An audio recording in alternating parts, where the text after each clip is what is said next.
انتہائی واجب الاحترام حضرات علماء کرام او د مسلک اهل سنت والجماعت سره تعلق لرونکو د دغې علاقې ډېرو غیرتمندو په دین مینو مسلمانانو وروڼو زموږ ستاسو دغه نوې جلسه او پروګرام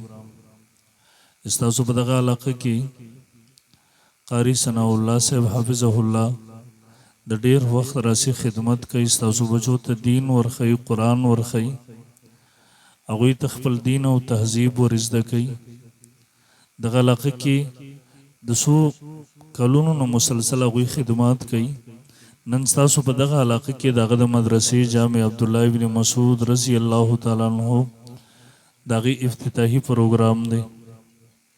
محترم سټیج باندې علماء کرام تشریف فرما دي ما نه مخکې هغوی تاسو ته بیانونه وکړله خصوصا زموږ استاسو د ټولو درون مشر شیخ الحدیث حضرت مولانا مفتی حضرت الله جان صاحب دامت برکاتهم العالیه چې د هغوی پلار نیکونو پوره خاندان په د پوره ضلع باندې خصوصا په دغه خاص علاقه باندې د هغوی د توجهاتو برکت دی چې په دغه علاقې باندې هغه علما بیا منتش مجاهدینو مسکن او علاقه ده په دغه علاقې باندې نن موږ او تاسو د دین او د اسلام سره کاشنا یو نو هغه د حضرت مفتی صاحب د هغوی د خاندان برکات دي د هغوی جدوجهد دی د هغوی هغه محنتونه دي الله رب ذوالجلال دی د هغوی دغه توجه د هغوی دغه سایه په موږ او تاسو ټولو باندې قایم او دایم وساتي امین ووایه محترم هغوی خپل قیمتي ملفوظات ذکر لله محترمو وخت هم ناوخته دی دیو جن نظر مدرسې په حوالې سره څو خبرې ستاسو په وړاندې عرض کوم انشاءالله محترمو دیني مدرسې او جوماتونه دا زموږ او ستاسو د مسلمانانو د دین او د قرآن د حفاظت مرکزونه دي دیني جوماتونه او مدرسې دا زموږ او ستاسو د دین اسلام د حفاظت د هغې د نشر و اشاعت چوڼۍ دي د هغې قلاګانې دي دغه دیني مدرسه ده دغه جوماتونه دي درسګاهونه دي چې د دین ټولې شعبې آبادي ساتلې دي چاهي هغه شعبه د جهاد ده چاهي هغه شعبه د دعوت و تبلیغ ده چاهي هغه شعبه د اسلامي سیاست ده چاهي هغه شعبه د تصوف ده دیني مدرسه و مسجد د رضګاه د دغه ټولو دپاره د مور حیثیت لري دا د مور کردار ادا کوي دې وجې نه نن د دغه مدرسې د افتتاح په موقع باندې موږ او تاسو به له دې خبرې عزم کوو چې حالات هر څنګه وي مشکلات هر څومره وي خو موږ به خپل دیني مدرسې مساجد او درسګاهونه آباد ساتو انشاءالله د مال په قیمت سره کوي د جان په قیمت سره کوي د اولاد په قیمت سره کوي دغه دیني مدرسې دغه درسګاهونه او مساجد به په هر قیمت په هر صورت باندې آباد ساتو انشاءالله العزیز ټول ووایه انشاءالله لږ په زوره انشاءالله دیني مدرسې که قایم وي دغه درسګاهونه که قایم وو د دین ټولې شعبې به ورسره ژوندی وي انشاءالله لیکن که کله دیني مدرسې کمزوري شولې دیني مدرسې هغه د زوال شکار شولې دې درسګاهونو باندې الله دینه کې خزان راغی بیا به زمونږ استانو را روان نسل هغه له اسلام سره ناشنا وي د دین سره به نابلد وي د قرآن سره به ناشنا وي دې وجې نه محترمو دغه مدرسه دا به مونږ او تاسو دغسې ژوندی کوو دې ته به جسماني ترقي هم ورکوو دې ته به روحاني ترقي هم ورکوو د دې ټول ضروریات به پوره کوو ځکه دا زمونږ دغه مدرسه که آباده وه بیا به زمونږ او ستاسو بچي دلته مستقبل کې هغه مسلمانان بچي وي هغه به دینداره بچي وي هغه به د مور او پلار ادب او احترام به پکې وي هغه بچي به بیا د اسلام او د قرآن سره بلد او اشنا بچي وي انشاءالله او یقینا دیني مدرسو دا یو تاریخ دی دا هغوی یو ماضي ده ځکه هغه تفصیل شروع کوم شاید که څو ګنټو کې هم ختم نشي صرف دوه درې اشارې ستاسو په وړاندې عرض کوم چې خبره ستاسو په ذهن کې راشي تاسو وګورئ دا 1857 جنگ ازادي دا زمونږ او ستاسو د مسلمانانو د تاریخ خورید انقلاب و دې جنگ ازادۍ کې مساجد هغه وران شوي وو منبر او محراب شهیدان شوي وو د مساجدو منارې په ځمکه راغورځېدلې وې د الله اکبر هغه نارې او صداګانې خاموشه شوي وې یو طرف ته طالب هم هرالو زما د درس او د رضیا بس کېږي یو طرف ته هغه دغه مساجد او مدارس دوباره قایمول دام چیلنجو چلنجو د اسلام هغه ګلشن چې په هغې باندې اغیار راغلي او د هغې حفاظت هم چلنجو د مسلمانانو تهذیب محفوظول هم چلنجو په دغه وخت کې دویم طرف ته د انګریزان راغلي وو د مسلمانانو کې ځای په ځای په دغه حالاتو کې لګیا وو هغه په قرآن او اسلام باندې تقریرا تحریرا اعتراضات کول دې وخت کې د چا ذهن نه اخیستله چې په دې وخت کې به اسلام محفوظ پاتې شي مستقبل کې به د بر صغیر مسلمانان دا مسلمانان پاتې شي لیکن تاسو تاریخ اوچت کوي نن تاریخ د دې خبرې ګواهي ورکوي نن تاریخ د دې خبرې هغه ګواهیان په خپل سینه کې محفوظ کړي دي چې هغه حالاتو کې د دغه ټولو مشکل حالاتو د دغه تکلیف ده حالاتو مقابله کړې وه د اسلام مقدمه لړاو کړې وه اسلام محفوظ کړی وو زما ستا دین او تهذیب محفوظ کړی وو هغه وخت کې دا ټول جنگ دا یوې دیني درسګاه دا یوې دیني مدرسې کړی وو چې هغه مدرسې او درسګاه ته دارالعلوم دیوبند ویلی شه محترم د یو انار د ونې د لاندې نه شروع شوي وه دغسې نن مونږ تاسو ناسو درسګاه هېڅ هم نه وو یو انار ونه وه د هغې د لاندې شروع وکړله یو استازو ملا محمود نامې وه یو شاګردو محمود نامې وه بسم الله یې وکړله هغه وخت کې د چا ذهن ته نه راتلله چې دیو به دومره لویه مقدمې جنګ څنګه کوي هغوی په ذهن کې نه راتلله چې دیو به له دومره کفر مقابله څنګه کوي دیو به د مسلمانانو تهذیب څنګه محفوظوي لیکن محترم وخت ثابته کړله هغه یوې درسګاه په دغه صدۍ کې د امت ته مفسرین ورکړي دي محدثین یې ورکړي دي فقها یې ورکړي دي مجاهدین یې ورکړي دي غازیان یې ورکړي دي شهیدان یې ورکړي دي نن مونږ او تاسو د بری صغیر مسلمانان مونږ او تاسو کې د الحاد او د شرکیاتو نه پاک عقیده لرو د بدعاتو نه پاک اعمال کوو بیا مونږ او تاسو دغه بری صغیر مسلمانان دغه یو درسګاه او مدرسې احسانمند یو محترم او دا حقیقت دی که زمونږ او تاسو دین محفوظ دی دا دغه اهل حق علماو دغه مدرسو برکت دی قسم دی په کومه معاشره کې چې دا اهل حق علما پاتې نشي مدرسې پاتې نشي دا درسګاهونه ختم شي هغه خلک خپل دین او تهذیب کله محفوظ نشي ساتلی تاسو تاریخ اوچت کوي دا بخارا حالات وګورئ سمرقند وګورئ بغداد وګورئ دا زموږ ستاسو مسلمانانو د علم مرکزونه تېر سوي دي زمانه کې لیکن دا په وخت کې د یو انقلاب سره مخامخ شو هغه انقلاب ورنه دا درسګاهونه ختم کړل مدرسې ختمې کړلې نن تاسو ورشئ یا خو هغه بغداد او هغه علاقې وې چې مسلمانانو ورباندې فخر کوو لیکن څه وخت راغی چې دا درسګاهونه ترې ختم شولو دا اهل حق علما درویشان ورته ختم شولو یقین وکړه نن تاسو ورشئ هغه خلک مسلمانان دي خو د اسلام سره نابلد او ناشنا دي شیخ الاسلام حضرت مولانا مفتی محمد تقی عثماني صاحب دامت برکاتهم په خپله سفرنامه کې ډېره موده مخکې لیکي وایي زه بغداد ته لاړم ما د هغه ځي حالات وکتل د هغه مسلمانانو رسم و رواج طور طریقې درسګاهونه مې وکتل شیخ الاسلام لیکلی دي ویل هغه خلکو کې د اسلام هېڅ قسمه اثار په نظر نه راتله دا پته نه لګېږي د مسلمانان هم دي که نه دي ځکه تاسو که ورسئ د هغوی شیخ الحدیث چې وي شیخ الحدیث حضرت شیخ صاحب دامت برکاتو ملالی ناست دی د هغوی شیخ الحدیث هم دا ګیره برید خرولي انګریزي اختانه جوړ کړي پین شټ اغوستي ټایي لګولي پته نه لګي دا مسلمان هم دی که نه دی قدر وکړئ د مدرسو له دې علماو دا په ټاټ او چټایي چې ناست دي الله الله کوي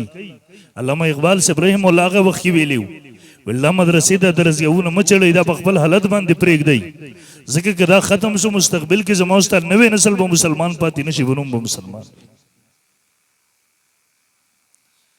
شیخ الاسلام وایي ویل هلته مې چا نه تپوس وکړو هغه پخواني درس کې چېرته مدرسه نشته دی چې دا پخواني اثار پکې ګیرې پګړۍ دی ویل ما ته بغداد کې یو ځای راوښودو چې ته هلته لاړ شه څه نه څه اثار شته دی پوره هلته هم نشته ویل زه چې راغلم ویل مدرسې ته ورنم درسګاه ته واقعي دلته څه نه څه اثار وو ویل هغه محتمي صاحب یې ګیره وه دلته د چا ګیرې نه وې سپین ګیری وو ویل ما ورسره ملاقات وشو ما ورته خپل تعارف وکړ پاکستان د پلانکي علاقې د دې مدرسې سره تعلق ساتم حدیث د مدرسو د نظام ترتیب دا مې ورته بیان کو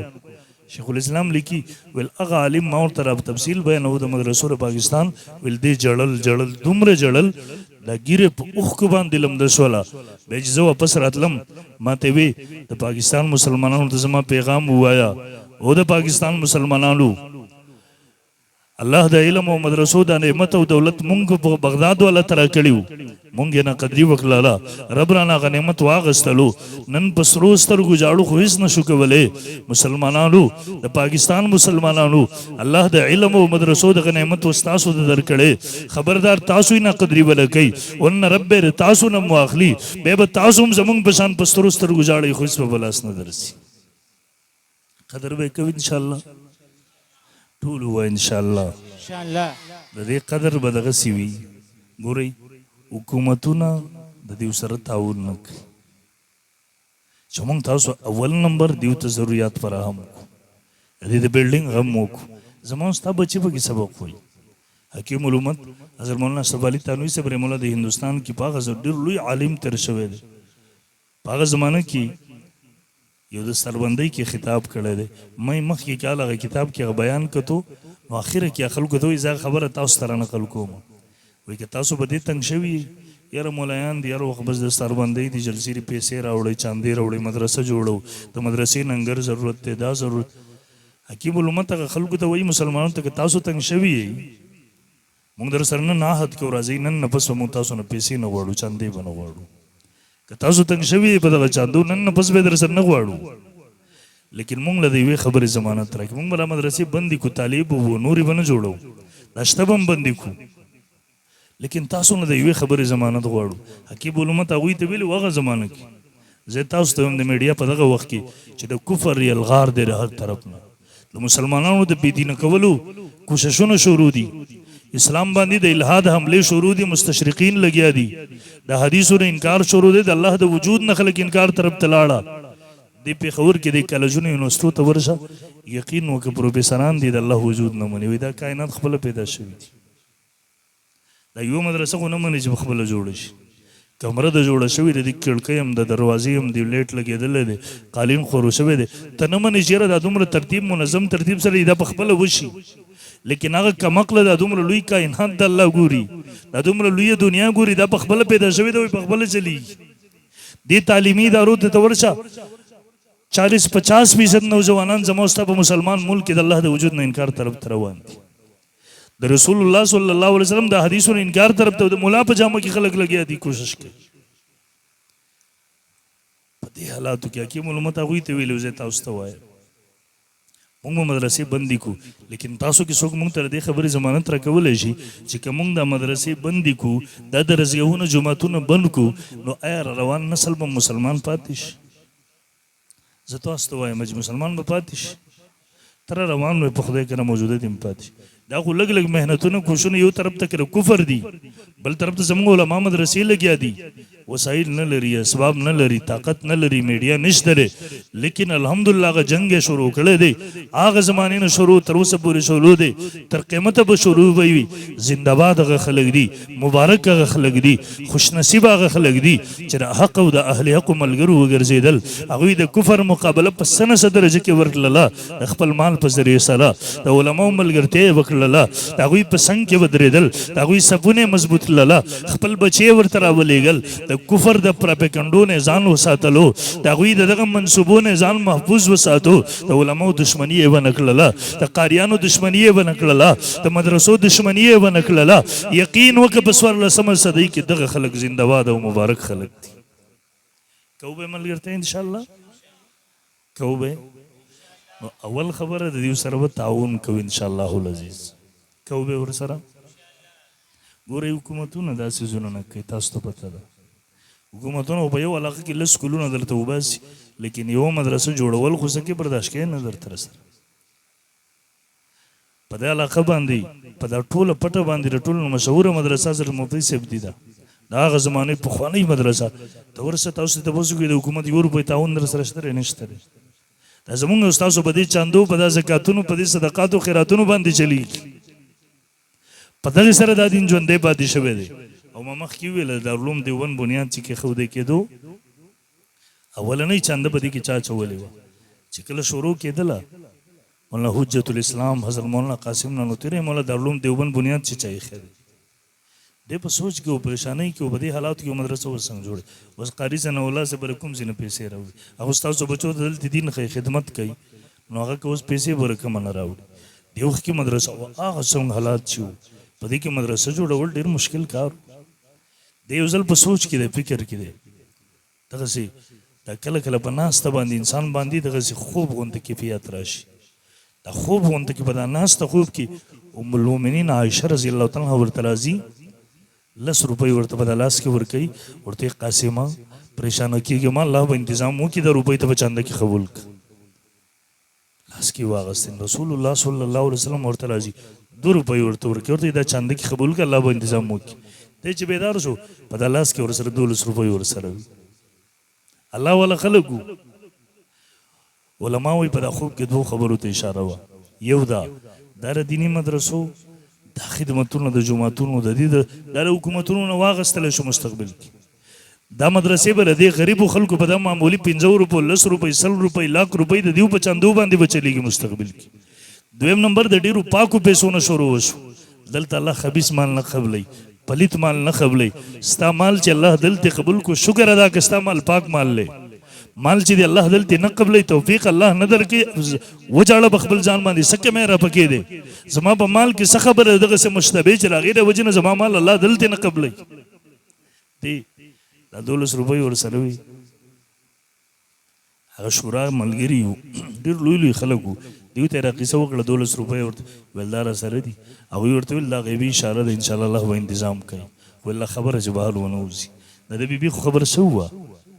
او دا زنانه چې خبره چې تاسو ته پته وي بیا ټوله دنیا خبرېږي ورته ووایه دا خبره مه کوه کوې دې وخت کې دیوبند دا د علاقې نوم و 30,000 آبادي و پکې قاري تویم صاحب رحمه الله لیکلي دي ویل په دې کې هندوانو مو مسلمانانو مو دا خبر په 2-3 ورځو کې خور شو د دیوبند مسلمانانو زنانه و د دیوبند علاقې دې د خپل غاړو کالي هارونه را لېږلي دارالعلوم دیوبند اولنی بنیاد په هغه کالو باندې شوی دی په هغه زیوراتو باندې جوړ شوی هسې تاسو سوچ وکئ دا د 1866 خبره ده نن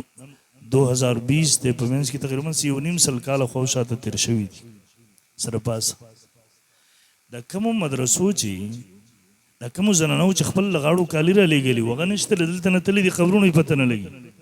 دې زمانه کې به دغسې زنانه وي د عیش و عشرت ژوند به یې تېر کړی د خوشحالۍ زندګي به یې تېره کړې یقین وکړه هغوی دنیا کې نشته دی دا نور هم نشته دی چا چې غاړو کالي را لېږلي وو زیورات یې را لېږلي وو لیکن ته ګوره په دا بری دغه دارالعلوم دیوبند وه دا د دې بری صغیر کې چې څومره دیني مدرسې دا د ټولو مور ده دا د ټولو مرکز دی څومره د جهاد قافلې څومره د دعوت و تبلیغ قافلې څومره د تصوف مرکزونه څومره هغه د علماء حق په سیاسي میدان کې کار کې څومره د دین شعبې چې دي دا ټول له هغه یوې مدرسې فیض و چې په دغه بری صغیر کې هغې دیني جنډه اوچته کړې وه دغه ګلستان یې تازه ساتلی و قایم یې ساتلی و قسم دی نن هغه زنانه خو نشته دی دنیا کې لیکن نن که په دغه یو مجاهد جهاد کوي په دا بری صغیر کې یو تبلیغي مبلغ تبلیغ کوي یو مدرس تدریس کوي یو صوفي په خانقاه کې الله الله کوي قسم د هغه زنانه د یو سره شریکه ده اجرونه ثوابونه هغه قبرونو ته وررسېږي قسم دی زه به دعوې سره وایم زنده باد همدغه زنانه وي هغه نورې لاړې قصه وه ختمه شو هغه زیورات هم چاته پاتې دي کورونه هم پاتې دي جایدادونه هم پاتې دي قاري ثناء الله صاحب ته دلته حاجي صاحب ځای ورکړی دی تاسو کې د چا سلونو زرګونو جریبونه ځمکې وي که نه اچانک مرګ راشي سړی ووایي ځمکې ته یې راواچوي دی به ځان سره څه ویسي یو قبر جوړ شي دا ټول بچو ته پاتې شي پته نه لګي بچه به یې پیسه کوي هېڅ پته نشته دی بچه به یې پیسه کوي هېڅ پته نشته دی ستا په بچو کې که اهلیت و الله تعالی به ډېره ورکړي تا نه وروسته عمر بن عبدالعزیز رحم الله چې وفات کېدو چا ورنه همدقه تپوس وکړو ویل مرۍ بچو ته هېڅ پرې نه ښودل هغه ورته وی ویل ما خپلو بچو ته د رب دربار ورښولی دی ما بچي کې زما نه وروسته نیکان و زما رب به نه محرومه کوي انشاءالله لیکن زما بچي کې زما نه وروسته زما د رب دربار یې پرېښودو بېدینه و بیا زما بچي نه دي ما ته پروا نشته خپل کار به کوي د دغه زمانې دغه مالدار ګورنر څوک چې ورته خبره کوي د مدینې منورې دغه بچو مستقبل کې د مدینې منورې په کوڅو کې سوال کوو او د عمر بن عبدالعزیز رحمه الله یو بچه په دسترخوان روزانه لکونه مېلمانه وزر کېده د الله په لاره کې روزانه لکونه اسونه هغې قرباني کول وخانه قرباني کول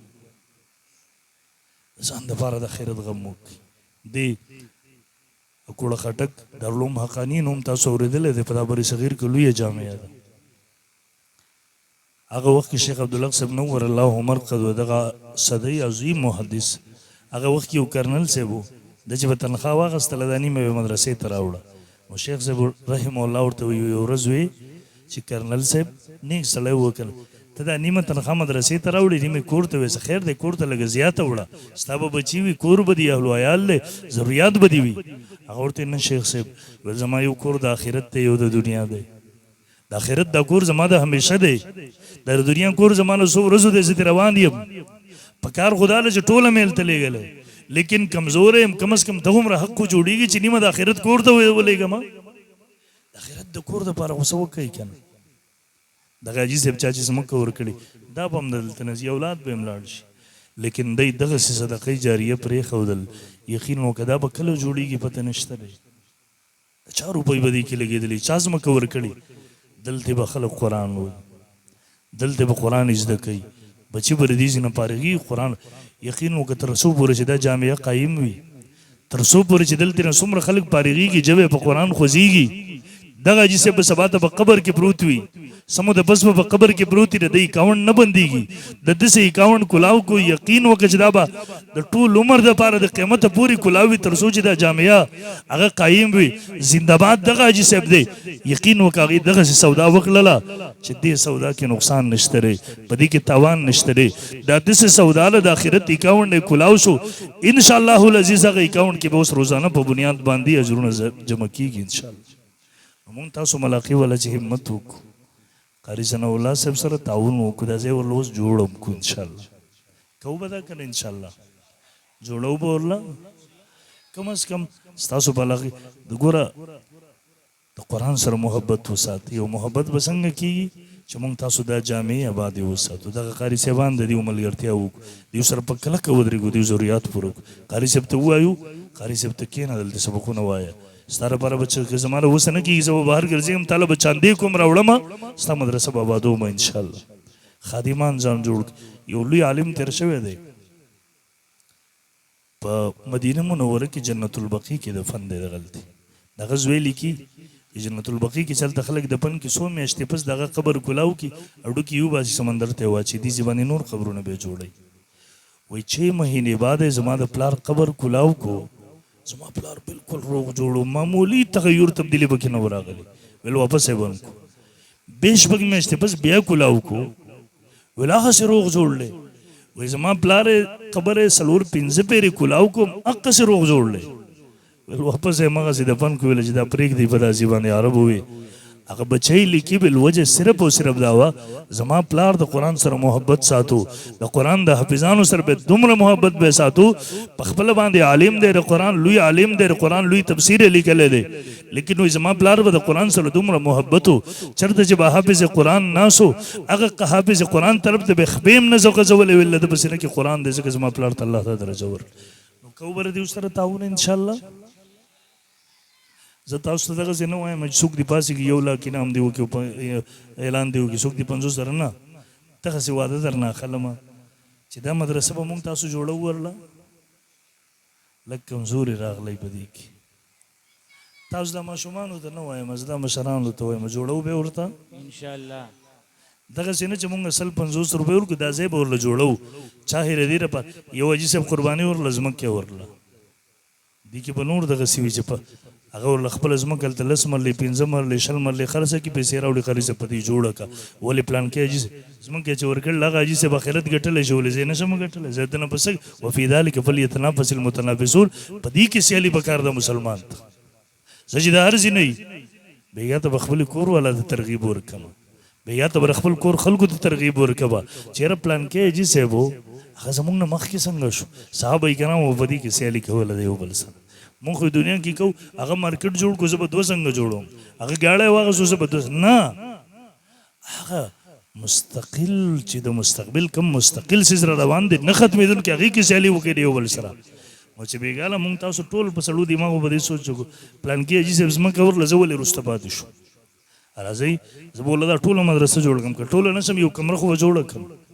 یاره چاردیوالي خو به یې وکړم دومره سیمنټ خو به ورته راوړم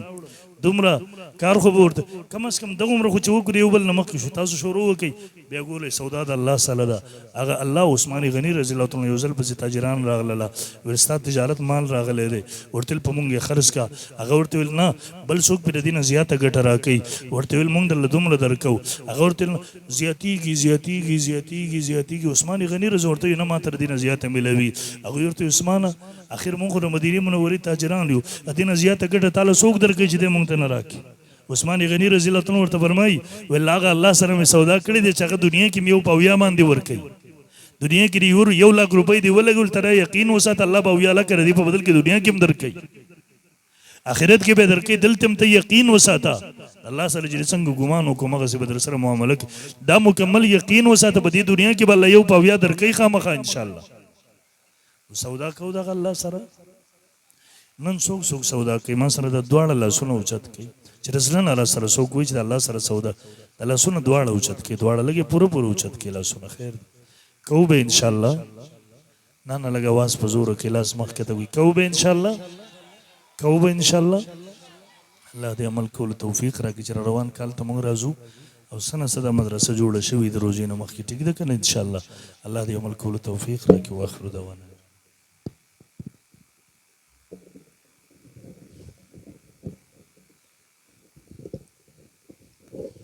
جزاکم الله احسن الجزاء دا ښکلې رڼا او پړقا وه حضرت